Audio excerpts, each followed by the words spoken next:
नमस्कार दोस्तों, मैं अमित कुमार स्वागत करता हूं आप सभी का अपने YouTube चैनल पर। तो दोस्तों, आज हम लोग पढ़ने वाले हैं बौद्ध धर्म के बारे में। ठीक है, तो बात करते हैं बौद्ध धर्म के बारे में। पढ़ना है तो सबसे पहला हमारा यही प्रश्न आता है कि बताइए बौद्ध धर्म के संस्थापक किसे माना जाता है। तो बौद्ध धर्म के संस्थापक महात्मा बुद्ध को ही माना जाता है। किसे माना जाता है? महात्मा बुद्ध को। अब बात करते हैं कि महात्मा बुद्ध का जो जन्म हुआ था वो कब हुआ था। तो 563 ईस्वी पूर्व में। कब हुआ था? तो 563 ईस्वी पूर्व में हुआ था। ठीक है, महात्मा बुद्ध का जन्म कब हुआ? तो 563 ईस्वी पूर्व में, जबकि इनकी मृत्यु जो हुई थी वो 483 ईस्वी पूर्व में हुई थी। कब हुई थी? 483। तो ये दो डेट आप हमेशा याद रखें। महात्मा बुद्ध का जन्म कब हुआ था? तो 563 ईस्वी पूर्व में, जबकि इनकी मृत्यु कब हुई थी? तो 483 ईस्वी पूर्व में। ठीक है, वो 80 वर्ष की अवस्था में उनकी मृत्यु हो गई थी। अब आगे चलते हैं कि महात्मा बुद्ध का जो जन्म हुआ था वो नेपाल के तराई क्षेत्र में एक कपिलवस्तु नामक स्थान है, उसी के निकट एक लुम्बिनी गांव है, उसी में उनका जन्म हुआ था। तो महात्मा बुद्ध का जन्म कहाँ हुआ था? लुम्बिनी में। और जिस दिन महात्मा बुद्ध का जन्म हुआ था उस दिन का जो समय था वो बैसाख पूर्णिमा का दिन था। कौन सा दिन था? बैसाख पूर्णिमा का दिन था। बैसाख पूर्णिमा का दिन था। तो महात्मा बुद्ध जब छोटे थे तो इनके बचपन का नाम एक था जो अक्सर एग्जाम में पूछा जाता है कि बताइए महात्मा बुद्ध के बचपन का नाम क्या था। तो महात्मा बुद्ध के जो बचपन का नाम था वो सिद्धार्थ था। क्या था? सिद्धार्थ था। महात्मा बुद्ध के बचपन का नाम क्या था? तो सिद्धार्थ था। ठीक है, बात करें इनके पिताजी का नाम। इनके पिताजी का नाम भी पूछता है कई बार कि इनके पिताजी थे वो किस वंश से संबंधित थे। तो शाक्य वंश से संबंधित है। ठीक है, शाक्य वंश से, जबकि ये क्षत्रिय थे। क्षत्रिय थे ये। इस तरह से कभी कभी महात्मा बुद्ध के बारे में भी पूछा जाता है एग्जाम में कई बार कि मतलब महात्मा बुद्ध जो थे वो किस वंश से संबंधित है तथा मतलब किस गोत्र से संबंधित, किस मतलब जाति से। तो वो क्षत्रिय थे, जबकि किस वंश से संबंधित है? तो शाक्य। और यही कारण है कि इन्हें शाक्य मुनि के नाम से भी जाना जाता है। अब बात करें आगे चलते हैं तो महात्मा बुद्ध की माता का नाम था महामाया। क्या था? महामाया, जो कौलीय गणराज्य की राजकन्या थी। इन्होंने महात्मा बुद्ध को जैसे ही मतलब जन्म दिया तो उस जन्म देने के 7 दिन के बाद ही ऐसा माना जाता है कि महात्मा बुद्ध की माँ की मृत्यु हो गई। मृत्यु होने के पश्चात इनकी मतलब पिताजी की एक दूसरी महारानी थी जिनका नाम था महामाया प्रजापति गौतमी। ठीक है, और उन्हीं के द्वारा इनका लालन पालन किया गया और इस तरह से इन्हें इनकी मौसी भी कहा जाता है या इनकी सौतेली माँ भी कहा जाता है, क्योंकि इनके पिताजी की वो दूसरी पत्नी थी, इसीलिए इनकी सौतेली माँ कहा जाता है। अब बात करते हैं जैसे बचपन धीरे धीरे महात्मा बुद्ध बड़े हो गए। बड़े होने के उपरांत इनकी शादी हो गई। इनकी शादी जो हुई उनकी पत्नी का नाम था यशोधरा। इनकी यशोधरा नामक लड़की से शादी हुई और इन्हीं के द्वारा एक पुत्र रत्न की प्राप्ति हुई जिसका नाम था राहुल। ठीक है, तो महात्मा बुद्ध की पत्नी का नाम क्या था? यशोधरा, जबकि इनके पुत्र का नाम क्या था? तो राहुल था। ठीक है, अब बात करते हैं कि महात्मा बुद्ध जब 29 वर्ष की आयु में हो गए, आयु मतलब 29 वर्ष की आयु में आ गए, तो 29 वर्ष की अवस्था में क्या किए कि ये गृह त्याग दिए, मतलब घर त्याग करके चले गए। और जिस दिन ये घर त्यागे थे उस दिन का भी जो समय था वो बैसाख पूर्णिमा का ही दिन था। मतलब पहला जिस दिन इनका जन्म हुआ था उस दिन भी कौन सा दिन था? तो बैसाख पूर्णिमा का ही दिन था। और जिस दिन ये घर को त्यागे उस दिन भी कौन सा दिन था? तो बैसाख पूर्णिमा का ही दिन था।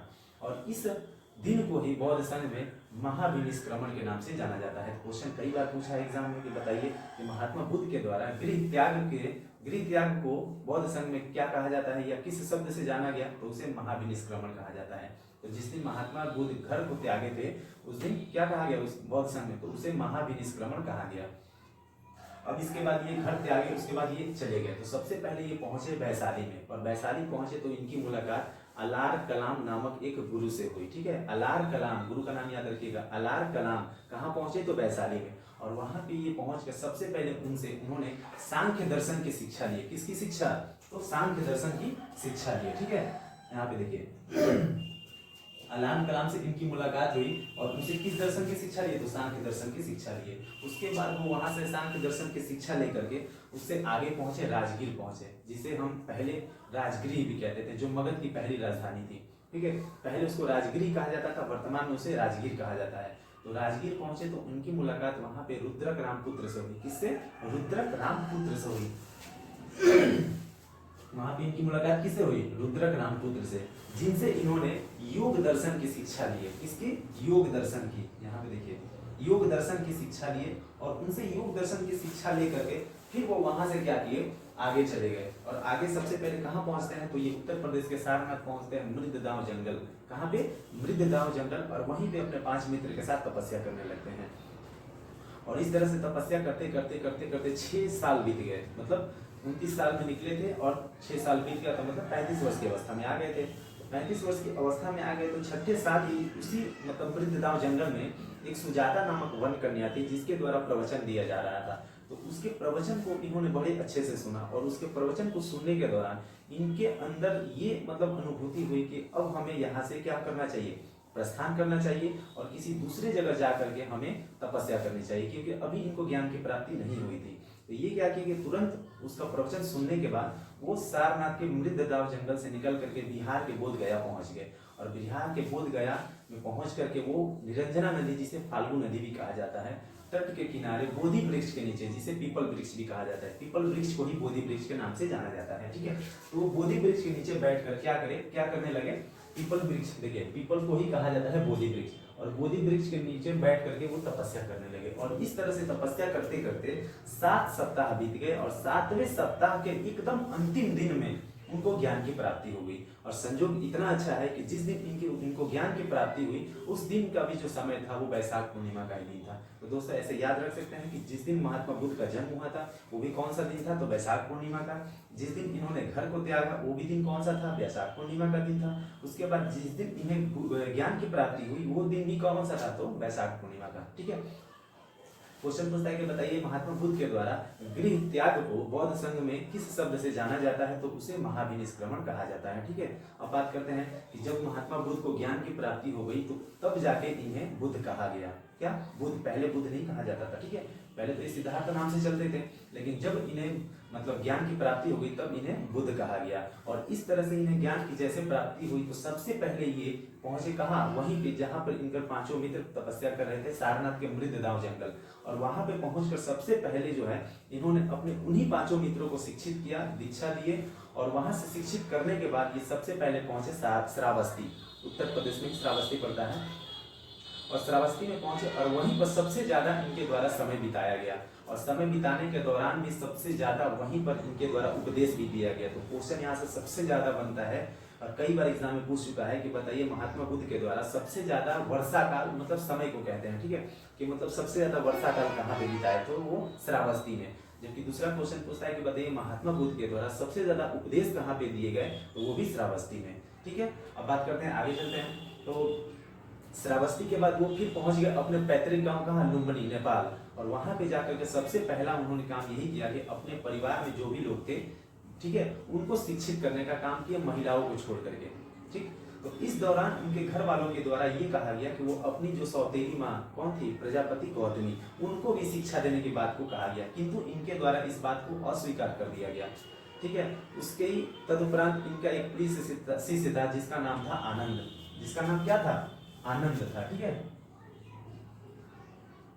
ये क्वेश्चन कई बार पूछा है कि महात्मा बुद्ध का जो सबसे प्रिय शिष्य था वो कौन था, आनंद था। और इन्हीं के कहने पर महात्मा बुद्ध के द्वारा अपनी सौतेली माँ जिसका नाम था प्रजापति गौतमी, उनको बौद्ध धर्म में शिक्षित करने का काम किया गया। तो क्वेश्चन आपसे सबसे पहले एक और पूछता है कि बताइए कि बौद्ध संघ में सबसे पहले किस महिला को शिक्षा या दीक्षित करने का, मतलब शिक्षित या दीक्षित करने का मौका मिला, या फिर ऐसी कौन सी महिला थी जिनको सबसे पहले बौद्ध संघ में शिक्षित किया गया, तो वो पहली महिला कौन थी, तो प्रजापति गौतमी ही थी। दूसरी महिला की बात क्वेश्चन पूछता है, बताइए दूसरी महिला कौन थी, तो वो वैशाली की नर्तकी थी, आम्रपाली। कौन थी, आम्रपाली। तो बौद्ध धर्म में शिक्षित या दीक्षित होने वाली प्रथम महिला कौन थी, तो ये कौन थी, प्रजापति गौतमी, जबकि दूसरी महिला वैशाली की नर्तकी आम्रपाली, ठीक है। अब बात करते हैं, तो आगे की चीजों को हम लोग जानेंगे, तब तक आप लोग इसका स्क्रीनशॉट ले लीजिए, ठीक है। तब तक मैं तो दोस्तों हम लोगों ने देखा कि महात्मा बुद्ध को ज्ञान प्राप्ति के बाद सबसे पहले कहाँ पहुंचे, तो सारनाथ के मृददाव जंगल, जहाँ पे उनके पहले से 5 मित्र जो वहाँ पे तपस्या कर रहे थे उनको जाकर के ये सबसे पहले उपदेश दिए। तो क्वेश्चन आपका सबसे पहले बना कि बताइए कि महात्मा बुद्ध के द्वारा सबसे पहला उपदेश कहाँ पे दिया गया, तो सारनाथ में, ठीक है। उसके बाद वहाँ पे उन्होंने उनको शिक्षित या दीक्षित करने के बाद वहाँ से वो श्रावस्ती चले गए। श्रावस्ती जाने के बाद जो है वहाँ पे महात्मा बुद्ध के द्वारा सबसे ज्यादा समय बिताया गया। यही कारण है कि क्वेश्चन पूछता है कि बताइए महात्मा बुद्ध के द्वारा सर्वाधिक वर्षा काल कहाँ बिताया गया। वर्षा काल का मतलब होता है समय, ठीक है। तो सर्वाधिक वर्षा काल कहाँ बिताया गया, तो श्रावस्ती में, और वहीं पे सबसे ज्यादा इनके द्वारा उपदेश भी दिया गया। तो यही एक क्वेश्चन बनता है कि बताइए महात्मा बुद्ध के द्वारा सर्वाधिक उपदेश कहाँ पे दिया गया, तो श्रावस्ती में। कहाँ पे, तो श्रावस्ती में, ये श्रावस्ती है कहाँ? तो ये अपने उत्तर प्रदेश में है। कहाँ पे है? उत्तर प्रदेश में, ठीक है। तो महात्मा बुद्ध के द्वारा सर्वाधिक उपदेश कहाँ दिया गया? तो श्रावस्ती में। जबकि सबसे ज्यादा वर्षा काल कहाँ बिताया गया? तो श्रावस्ती में। जबकि महात्मा बुद्ध के द्वारा सबसे पहला उपदेश कहाँ दिया गया? तो सारनाथ में। याद रहेगा। अब बात करते हैं, आगे चलते हैं। अब देखिए, वहां से ये उपदेश देकर चले गए कहाँ? अपने पैतृक गांव लुम्बिनी। वहां पे गए तो अपने परिवार वालों को, परिवार के सदस्य जो थे, महिलाओं को छोड़कर उनको शिक्षित किए, ठीक है। तभी जाके मतलब उनको शिक्षित करने के बाद उनके घर वालों के द्वारा ये कहा गया कि उनकी जो सौतेली माँ थी प्रजापति गौतमी, उनको भी शिक्षित देने की बात कहा गया। किंतु महात्मा बुद्ध के द्वारा इस बात को अस्वीकार कर दिया गया, ठीक है, अस्वीकार कर दिया गया। तब जाके उनके एक प्रिय शिष्य थे जिनका नाम था आनंद। आनंद के कहे जाने के बाद तब जाके महात्मा बुद्ध के द्वारा अपनी प्रजापति जो गौतमी थी, उनकी माँ, सौतेली माँ, मौसी, उनको बौद्ध संघ में शिक्षित या दीक्षित किया गया। तो इस तरह से बौद्ध संघ में शिक्षित या दीक्षित होने वाली प्रथम महिला कौन बनी? तो प्रजापति गौतमी। क्वेश्चन पूछता है कि बताइए बौद्ध संघ में शिक्षित या दीक्षित होने वाली प्रथम महिला कौन थी? तो प्रजापति गौतमी, ठीक है। उसके बाद एक और दूसरी महिला का नाम आता है जो वैशाली की एक नर्तकी थी जिसका नाम था आम्रपाली। क्या नाम था? आम्रपाली, ठीक है। यहाँ पे लिखते हैं जिसका नाम था आम्रपाली।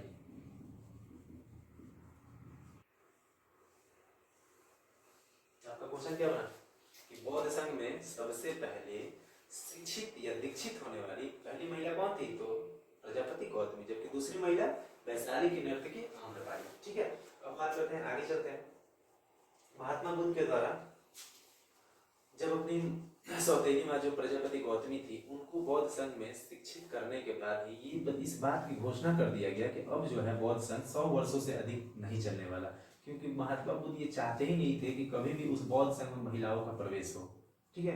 किंतु महिला का प्रवेश हो जाने के उपरांत उन्होंने ये बात कहा कि अब जो है ये बौद्ध धर्म 100 वर्षों से अधिक दिन तक नहीं चलेगा, और वो कहकर आगे चलेगा, ठीक है, मतलब दूसरी जगह उपदेश देने के लिए। और इस तरह से वो चले गए। तो सबसे पहले पहुंचे पावापुरी में। पावापुरी में गए तो एक चंद्र नामक युवक के घर उन्होंने शुकर मांस खा लिया, जिसकी वजह से उनकी तबीयत खराब हो गई। फिर वहां से वो क्या कहिए कि चले गए उत्तर प्रदेश के कुशीनगर में। और कुशीनगर में ही 483 ईस्वी में 80 वर्ष की अवस्था में उनकी वहीं पे मृत्यु हो गई। तो क्वेश्चन आपसे दो एक क्या बना कि सबसे पहले बताइए कि महात्मा बुद्ध का जो जन्म हुआ वो कहाँ पे हुआ था? तो लुम्बिनी में। जबकि इनकी मृत्यु कहाँ पे हुई? तो उत्तर प्रदेश के कुशीनगर में, ठीक है। अब बात करते हैं बौद्ध संघ में महात्मा बुद्ध की मृत्यु की जो घटना थी इसे महापरिनिर्वाण के नाम से जाना जाता है, या महापरिनिर्वाण ही कहा जाता है। तो एक क्वेश्चन बना कि महात्मा बुद्ध के द्वारा जब घर त्यागा गया था, मतलब 29 वर्ष की आयु में, तो उस घटना को बौद्ध संघ में क्या बोला गया? तो महाभिनिष्क्रमण। जबकि महात्मा बुद्ध की मृत्यु जो हुई थी तो इस घटना को बौद्ध संघ में क्या बोला गया? तो उसे महापरिनिर्वाण कहा गया, ठीक है। आगे चलते हैं। तो महात्मा बुद्ध की जो अस्थियां थी उनको 8 कलश में रखा गया, और 8 कलश में रख के इसे 8 जगहों पर मतलब क्या किया गया? रख दिया गया, जिसे ही अष्ट महास्थान के नाम से जाना गया, ठीक है। किस नाम से? तो अष्ट महास्थान के नाम से जाना गया, अष्ट महास्थान के नाम से जाना गया। और इस घटना को बौद्ध संघ में क्या बोला गया?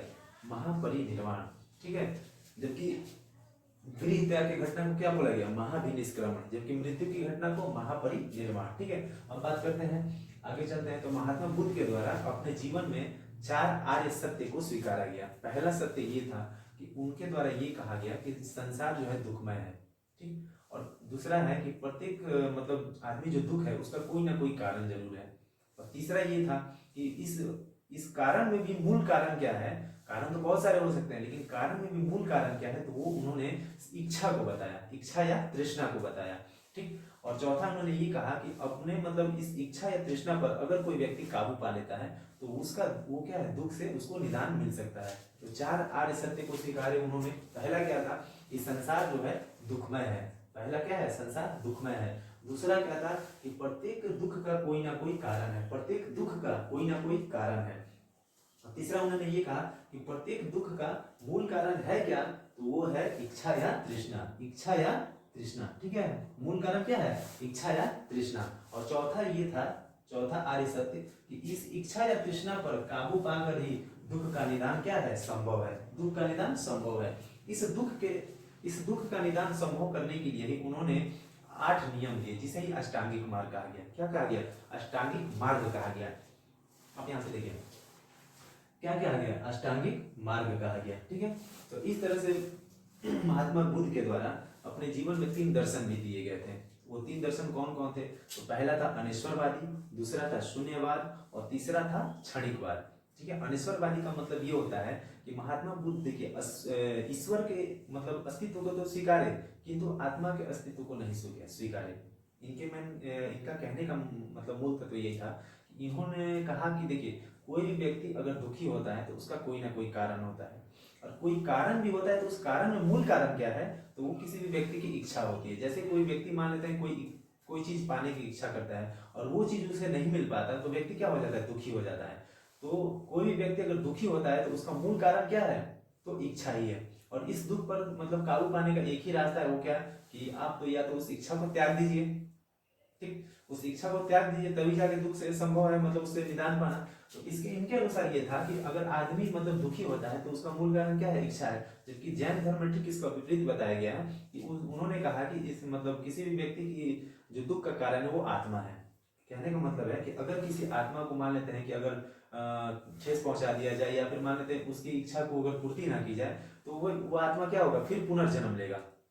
लेकिन इनके अनुसार ये कहा गया कि हमारे इन्होंने क्या कहा कि दुख का मूल कारण क्या है? इच्छा है, जबकि उसने कहा आत्मा है। तो इस तरह से महात्मा बुद्ध जो थे वो अनात्मावादी, इनको बोला गया। अनात्मावादी का मतलब होता है इन्होंने आत्मा के अस्तित्व को नहीं स्वीकारा लेकिन ईश्वर के अस्तित्व को स्वीकारे। ठीक है, और शून्यवाद का मतलब होता है कि इन संसार में कोई भी चीज मतलब हर चीज क्या है? शून्य है, हर चीज शून्य है। ठीक है, कोई भी चीज कुछ है नहीं।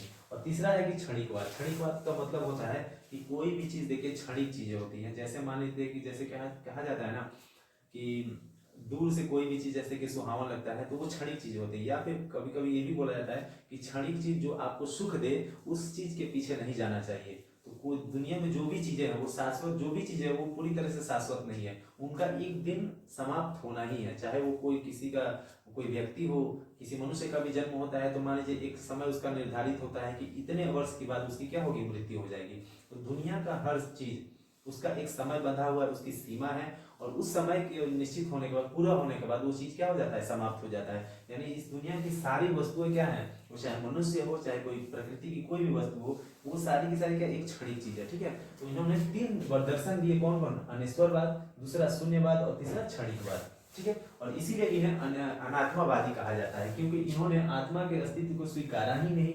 इन्होंने ईश्वर में विश्वास रखा किंतु आत्मा को नहीं स्वीकारा। ठीक है, इनके द्वारा जो है उपदेश में 3 रत्न की बात कहा गया जिसे ही त्रिरत्न कहा जाता है। क्वेश्चन पूछता है कि बताइए कि निम्नलिखित में से बुद्ध के द्वारा दिए गए त्रिरत्नों में से कौन सा मतलब सम्मिलित नहीं है? तो कहने का मतलब उसमें विषम छांटना होता है। तो महात्मा बुद्ध के द्वारा 3 त्रिरत्न दिए गए थे। कौन कौन? तो बुद्ध, संघ और धम्म। बुद्ध, संघ और धम्म, ये त्रिरत्न दिए गए थे। इसके बाद इनके अनुयायी जब इनकी मृत्यु हो गई महात्मा बुद्ध की, तो इनके जितने भी अनुयायी थे उनके द्वारा जो है महात्मा बुद्ध के देखिए महात्मा बुद्ध के द्वारा जो है ना इनके द्वारा इस बौद्ध धर्म की स्थापना की गई थी। तो उनके अनुयायी के द्वारा उन्होंने सोचा कि बौद्ध धर्म समाप्त ना हो जाए, इसके लिए उन्होंने इन बौद्ध धर्म के प्रचार प्रसार के लिए कई सारे बौद्ध सम्मेलन का आयोजन किए। तो उसमें सबसे पहला जो बौद्ध सम्मेलन का जो आयोजन किया गया था उसी वर्ष किया गया था जिस वर्ष महात्मा बुद्ध की मृत्यु हुई थी, मतलब कब? 483 ईस्वी पूर्व। तो सबसे पहले क्वेश्चन बनता है, क्वेश्चन पूछता है, ये बहुत बार पूछ चुका है और ये सबसे ज्यादा इंपॉर्टेंट है। महात्मा बुद्ध देखिए बौद्ध धर्म में जितने भी सम्मेलन का आयोजन किया गया ये अक्सर पूछता है एग्जाम में। ठीक है, तो सबसे पहला बौद्ध सम्मेलन कब किया गया था? तो 483 ईस्वी पूर्व जब महात्मा बुद्ध की मृत्यु हुई थी। क्वेश्चन पूछता है कि बताइए प्रथम बौद्ध सम्मेलन कब आयोजित किया गया था? 483 ईस्वी पूर्व। कहाँ किया गया था? तो ये राजगीर में किया गया था। ठीक है, किसके शासन काल में किया गया था? तो अजातशत्रु। किस वंश के शासक थे? तो अजातशत्रु हर्यक वंश के शासक थे। ठीक है, हर्यक वंश के शासक थे और उन्हीं के शासन काल में प्रथम बौद्ध सम्मेलन का आयोजन किया गया था। दूसरे शब्दों में ऐसे पूछता है कि बताइए अजातशत्रु के शासन काल में किस बौद्ध सम्मेलन का आयोजन किया गया था? प्रथम, द्वितीय, तृतीय, चतुर्थ? तो पहला। ठीक है, पहला बौद्ध सम्मेलन आयोजन किया गया था कब? 483 ईस्वी पूर्व राजगीर में। उस समय शासक कौन थे? तो अजातशत्रु थे, हर्यक वंश के शासक थे। और इस बौद्ध सम्मेलन की जो अध्यक्षता किया गया था वो किया गया था महाकश्यप के द्वारा। किसके द्वारा? महाकश्यप के द्वारा। ठीक है, आगे चलते हैं। तो इसी सम्मेलन में इनके महात्मा बुद्ध के 2 प्रिय शिष्य थे। कौन कौन? एक आनंद, दूसरा उपाली। पहला आनंद, दूसरा उपाली। हम आनंद की चर्चा पहले भी कर चुके हैं। ठीक है, इन्हीं के द्वारा कहे जाने पर तो अपने क्या नाम उनका, प्रजापति गौतमी को बौद्ध समय शिक्षा दिया गया। और दूसरे एक इनके प्रिय शिष्य थे उपाली। तो यहाँ जो है आनंद और उपाली, इन्हीं के द्वारा इस बौद्ध सम्मेलन में 2 पुस्तक की रचना की गई। पहला सूत पिटक और दूसरा विनय पिटक। तो सूत पिटक की जो रचना की है वो आनंद के द्वारा किया गया, जबकि विनय पिटक की रचना जो किया गया वो उपाली के द्वारा किया गया। अब क्वेश्चन पूछता है कि बताइए कि सूत पिटक जो है इसमें किस चीज का मतलब संकलन किया गया, किस चीज का चर्चा किया गया है। तो देखिए जो सूत पिटक है इसमें बुद्ध के द्वारा दिए गए उपदेशों को संकलित किया गया है। ठीक है, किसके द्वारा? बुद्ध के द्वारा दिए गए उपदेशों को। तो बुद्ध के द्वारा दिए गए उपदेशों को किस पुस्तक में संकलित किया गया? तो सूत पिटक में, जिसके रचनाकार कौन है? आनंद। ठीक है, अब आते हैं दूसरे पुस्तक के बारे में, विनय पिटक। तो इसमें जो है संघ में, देखिए संघ में जो प्रवेश को लेकर जो नियम कानून बनाए गए हैं उसी का संकलन किया गया। किसमें? विनय पिटक में, जिसके रचनाकार कौन है? उपाली। ठीक है, तो उपाली के द्वारा रचित पुस्तक कौन सा है? तो विनय पिटक, जिसमें किस चीज को संकलित किया गया है? तो संघ में प्रवेश को लेकर के नियम कानून की चर्चा किया गया है। ठीक है, इस अब बात करते हैं, आगे चलते हैं। दूसरा बौद्ध सम्मेलन, ये पहला बौद्ध सम्मेलन था, दूसरा बौद्ध सम्मेलन। तो दूसरा बौद्ध सम्मेलन जो है उसके 100 साल बाद आयोजित किया गया। मतलब पहला जो था वो 483 ईस्वी में किया गया था, जबकि जो दूसरा बौद्ध सम्मेलन है वो 100 साल बाद मतलब 383 ईस्वी पूर्व में आयोजित किया गया। कब? 383 ईस्वी पूर्व में आयोजित किया गया। और ये कहाँ पे आयोजित किया गया? तो वैशाली में। उस समय वहां के शासक कौन थे? तो कालाशोक थे। ठीक है, और इस सम्मेलन की जो अध्यक्षता है वो किसके द्वारा किया गया था? तो वो सावक मीर के द्वारा किया गया था। किसके द्वारा? सावक मीर के द्वारा किया गया था। हम यहाँ पे लिखे हुए देखिए, सावक मीर के द्वारा जो है दूसरे बौद्ध सम्मेलन का आयोजन किया, सॉरी दूसरे बौद्ध सम्मेलन की अध्यक्षता किया गया था। और इसी बौद्ध सम्मेलन में जो है ना बौद्ध अनुयायियों के बीच जो है सांकेतिक विभाजन का मतभेद सामने उभर करके आया था। सांकेतिक विभाजन, अभी कुछ हुआ नहीं था, बस सांकेतिक विभाजन। ठीक है, तो हम लोग पहला पढ़े कि पहला बौद्ध सम्मेलन का आयोजन कहाँ किया गया था? 483 ईस्वी पूर्व में राजगीर में, जबकि दूसरा कहाँ? तो वैशाली में। ठीक है, पहला किसके शासनकाल में? तो अजातशत्रु के, उसमें किसकी अध्यक्षता के द्वारा? तो महाकश्यप के द्वारा। जबकि दूसरा बौद्ध सम्मेलन कहाँ किया गया था? वैशाली में, किसके शासनकाल में? तो कालाशोक के। इसकी अध्यक्षता किसके द्वारा किया गया था? तो किसके द्वारा किया गया था? तो सावक मीर के द्वारा किया गया था। तो दोस्तों हम आगे की और बौद्ध सम्मेलन के बारे में पढ़ेंगे, तब तक के लिए आप इसका स्क्रीनशॉट ले लीजिए। ठीक है,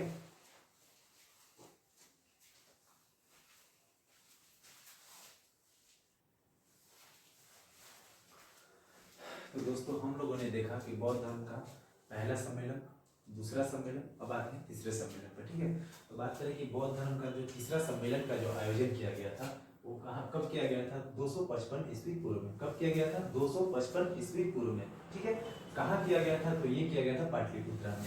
ठीक है, कहाँ किया गया था? पाटलिपुत्रा में। किसके शासनकाल में? तो अशोक के शासनकाल में।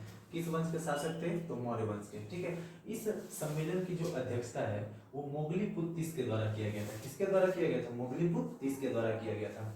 अब आते हैं इसी सम्मेलन में, देखिए एक अभिधम पिटक की रचना किया गया था। किसकी?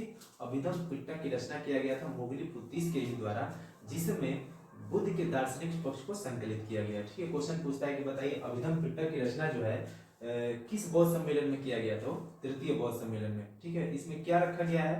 किस चीज को संकलित किया गया है? तो बुद्ध के दार्शनिक पक्ष को रखा गया है। बात करते हैं चौथी या चतुर्थ बौद्ध सम्मेलन। तो चतुर्थ बौद्ध सम्मेलन जो है इसका जो आयोजन किया गया था ये प्रथम सदी में किया गया था। कब किया गया था? प्रथम सदी में। पहला बौद्ध सम्मेलन कब किया गया था? तो 483 ईस्वी पूर्व में। दूसरा बौद्ध सम्मेलन कब आयोजित किया गया था? 383 ईस्वी पूर्व में। जबकि तीसरा बौद्ध सम्मेलन कब किया गया था? तो 255 ईस्वी पूर्व में। ठीक है, अब बात करते हैं चौथा जो चतुर्थ बौद्ध सम्मेलन है, इसको लाने में काफी टाइम लग गया। ठीक है, तो ये जो आयोजित किया गया ये प्रथम सदी में आयोजित किया गया था। कब किया गया था? प्रथम सदी में आयोजित किया गया था। और ये जो है कुंडलवन कश्मीर में पड़ता है। ठीक है, वहीं पे आयोजित किया गया था। किसके शासन काल में? तो कुषाण वंश के शासक कनिष्क के शासन काल में। ठीक, कुषाण वंश के शासक कनिष्क के शासन काल में आयोजित किया गया था। अब बात करते हैं कि इस सम्मेलन की जो अध्यक्षता है, इसमें देखिए ये पहला सम्मेलन था चतुर्थ बौद्ध सम्मेलन, जिसमें अध्यक्ष के साथ साथ उपाध्यक्ष का भी नियुक्ति किया गया था। इससे पहले जो भी 3 सम्मेलन हुए थे उसमें केवल और केवल अध्यक्ष थे, अब उपाध्यक्ष नहीं था। लेकिन ये चतुर्थ बौद्ध सम्मेलन पहला सम्मेलन था जिसमें अध्यक्ष के साथ साथ उपाध्यक्ष की भी बात कहा गया था। तो इसमें बात करते हैं कि अध्यक्षता किसके द्वारा किया गया। तो देखिए इसमें 2 लोग थे, पहला थे विश्वामित्र, दूसरा थे अश्वघोष। ठीक है, तो अश्वघोष से ऐसे याद रखेंगे कि इसकी अध्यक्षता किसने किया था? तो अ से अध्यक्ष था, अ से अश्वघोष, यानी अ मैच कर रहा है ना, तो अश्वघोष नहीं होगा। कौन होगा? तो विश्वामित्र। ठीक है, 2 ही लोग थे, विश्वामित्र और अश्वघोष। तो इसकी अध्यक्षता किसके द्वारा किया गया था? अध्यक्षता अश्वघोष के द्वारा नहीं किया गया था, बल्कि किसके द्वारा, विश्वामित्र के द्वारा। तो बात करें उपाध्यक्ष किसके द्वारा किया गया, तो अश्वघोष के द्वारा। ये चूंकि अ मैच कर रहे हैं ना, तो इसे याद रखेंगे कि अ नहीं मिलेगा, ठीक है। यानी अ से अध्यक्षता, अ से अश्वघोष, अश्वघोष इसमें नहीं आएंगे, बल्कि आएंगे कौन, विश्वामित्र। जबकि उपाध्यक्ष कौन थे इसमें, तो अश्वघोष, ठीक है। तो इस तरह से इसी में जो है विश्वामित्र के द्वारा, ये जो इसकी अध्यक्षता जो किए थे विश्वामित्र, इन्हीं के द्वारा चतुर्थ बौद्ध सम्मेलन में एक पुस्तक की रचना किया गया, जिसे ही महाविभाष सूत्र कहा गया। जिसे क्या कहा गया, महाविभाष सूत्र, जिसे ही महाविभाष सूत्र कहा गया। मतलब महाविभाष सूत्र नामक एक पुस्तक की रचना किए, जिसे ही आगे चलकर इसे विश्वकोश कहा गया। विश्वकोश का मतलब होता है डिक्शनरी, ठीक है। बौद्ध संघ का जो डिक्शनरी है, विश्वकोश है, वो किस पुस्तक को कहा जाता है, तो महाविभाष सूत्र को कहा जाता है, जिसके रचनाकार कौन थे, तो विश्वामित्र थे, जो चतुर्थ बौद्ध सम्मेलन की अध्यक्षता किए थे, ठीक है। बात करते हैं, आगे चलते हैं। तो देखिए, यही चतुर्थ बौद्ध सम्मेलन जो था, आपने देखा कि जो द्वितीय बौद्ध सम्मेलन आयोजित किया गया था 383 ईस्वी पूर्व में, उसमें क्या हुआ था कि बौद्ध धर्म के जो भी अनुयायी थे, उनके बीच में जो है सांकेतिक विभाजन आया था। लेकिन चतुर्थ बौद्ध सम्मेलन आते आते इनके अनुयायियों के बीच जो है पूरी तरह से विभाजन हो गया, और यह जो विभाजन हुआ वो दो भागों में हुआ। पहला भाग कहलाया महायान और दूसरा भाग कहलाया हीनयान। पहला भाग महायान, जबकि दूसरा भाग हीनयान कहलाया, ठीक है। बात करते हैं कि जो महायान शाखा है, ये जो कनिष्क के शासनकाल में चौथा बौद्ध सम्मेलन का जो आयोजन किया गया था, इसमें जो कनिष्क थे वो किस शाखा से संबंधित थे, तो महायान शाखा से संबंधित थे। किस शाखा से, तो महायान शाखा से संबंधित थे, ठीक है। इसका एक विभाजन हो जाता है ब्रजयान शाखा के रूप में, जबकि ये जो हीनयान शाखा है, इसका भी आगे चल के दो भागों में विभाजित हो जाता है, जिसमें से दो भाग कौन बनते हैं, शून्यवाद और विज्ञानवाद। कौन सा, शून्यवाद और विज्ञानवाद। ये शून्यवाद जो है, शून्यवाद को मानने वाले, क्वेश्चन पूछता है कि बताइए शून्यवाद को मानने वाले पहले शासक कौन थे, तो नागार्जुन थे। यही कारण है कि नागार्जुन को ही शून्यवाद का जनक भी कहा जाता है। यह शून्यवाद को मानने वाले प्रथम कौन थे, तो नागार्जुन, ठीक है। तो शून्यवाद का जनक, शून्यवाद को मानने वाले प्रथम व्यक्ति कौन थे, तो नागार्जुन। यही कारण है, नागार्जुन के द्वारा ही, चूंकि देखिए नागार्जुन थे, इन्होंने एक अपनी पुस्तक लिखी थी जिसका नाम था, ये क्या नाम है, माध्यमिका सूत्र। देखिए, नागार्जुन के द्वारा एक पुस्तक लिखा गया था जिसका नाम क्या था, माध्यमिका सूत्र, और इसी पुस्तक में इन्होंने शून्यवाद का चर्चा किए थे। यही कारण है कि इनके द्वारा माना जाता है कि शून्यवाद को मानने वाले प्रथम व्यक्ति कौन थे, तो नागार्जुन थे। और नागार्जुन को ही हमारे भारत का आइंस्टीन भी कहा जाता है। यह नागार्जुन के द्वारा ही एक सिद्धांत दिया गया था, जिसे हम कहते हैं सापेक्षता का सिद्धांत। क्या कहते हैं, सापेक्षता का सिद्धांत। कई बार ये क्वेश्चन में पूछ चुका है कि बताइए कि सापेक्षता का जो सिद्धांत है, थ्योरी ऑफ रिलेटिविटी, ये किसके द्वारा दिया गया, तो नागार्जुन के द्वारा दिया गया। और यही कारण है कि इन्हें भारत का क्या बोला जाता है, आइंस्टीन कहा जाता है। भारत का आइंस्टीन किस है, नागार्जुन को कहा जाता है, ठीक है।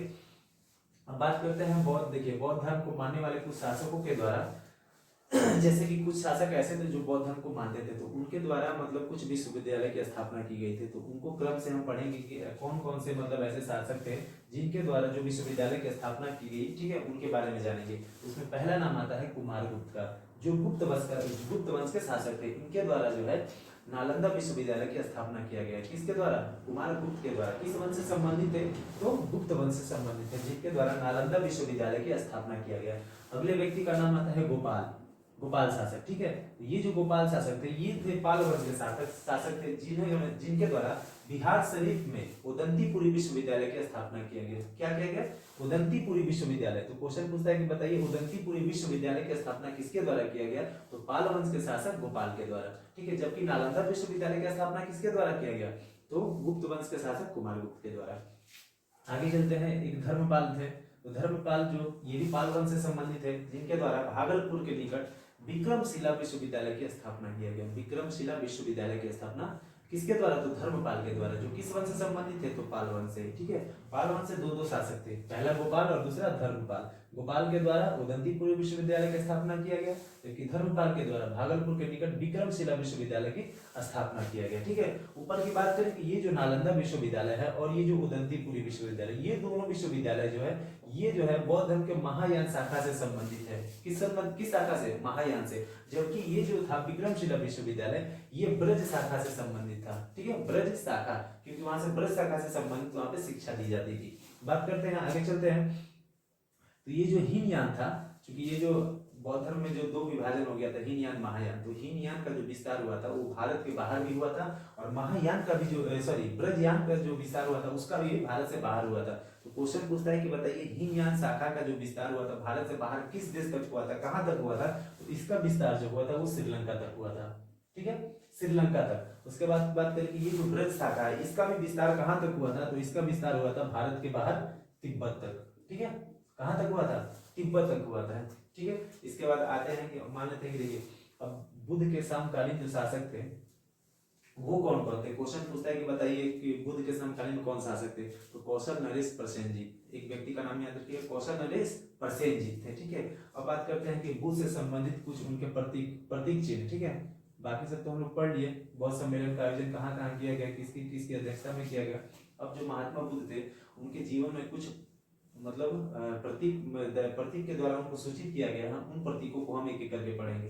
बात करते हैं कि महात्मा बुद्ध के जन्म को किस प्रतीक के द्वारा दर्शाया गया है? तो कमल एवं हाथी के द्वारा। महात्मा बुद्ध के जन्म को किस प्रतीक के द्वारा दर्शाया गया है? तो हाथी एवं कमल के द्वारा। जबकि युवा अवस्था, जब वो युवा अवस्था में थे तो उसे किस प्रतीक के द्वारा दर्शाया गया है? तो सांड या कुबड़ वाला बैल या उसे ही सांड कहते हैं। ठीक है, सांड के द्वारा। जब वो घर को त्याग दिए थे, गृह त्यागे थे, तो उसका जो प्रतीक था वो क्या था? घोड़ा था। गृह त्यागने के प्रतीक क्या था? घोड़ा।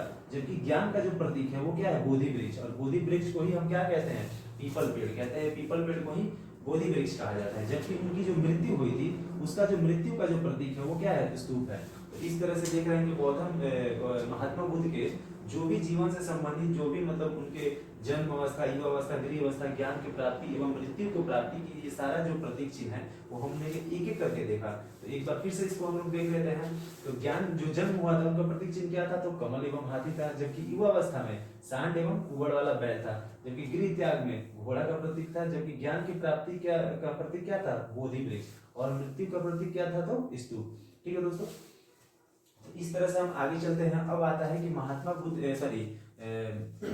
बुद्ध के द्वारा जो इनके जीवन में सारी क्रियाएं की गई तो इनके संबंधित कुछ मूर्तियों का निर्माण किया गया था। तो सबसे पहले क्वेश्चन पूछता है कि बताइए बौद्ध धर्म से संबंधित पहला मूर्ति का निर्माण किस कला में किया गया? ठीक है, और दूसरा क्वेश्चन ये पूछता है कि बताइए बौद्ध धर्म से संबंधित बुद्ध की जो सर्वाधिक मूर्ति का जो निर्माण किया गया वो किस कला में किया गया? तो पहला क्वेश्चन था कि प्रथम मूर्ति गंधार शैली में। तो महात्मा बुद्ध की प्रथम मूर्ति का निर्माण किस शैली में किया गया था? तो मथुरा शैली में। जबकि सर्वाधिक मूर्ति का निर्माण किस शैली में? तो गंधार शैली। तो ये दो मेन पॉइंट है आपका कि प्रथम शैली यहाँ से मूर्ति से पूछता है कि बताइए महात्मा बुद्ध का जो प्रथम मूर्ति था वो किस शैली में निर्माण किया गया था? तो मथुरा शैली। जबकि सर्वाधिक मूर्ति का निर्माण गंधार शैली। ठीक है दोस्तों, तो हम लोगों ने यहाँ से महात्मा बुद्ध के बारे में एक एक चीज को अच्छे से बारीकी से पढ़ा। तो उम्मीद करते हैं दोस्तों आप लोग को ये वीडियो अच्छा लगा होगा। अगर ये वीडियो आप लोग को अच्छा लगे तो प्लीज इसे लाइक करें, सब्सक्राइब करें और इस वीडियो को अपने दोस्तों तक मतलब आगे तक शेयर करें। ठीक है दोस्तों, तो हम लोग फिर मिलते हैं अगले किसी वीडियो में अच्छे टॉपिक के साथ।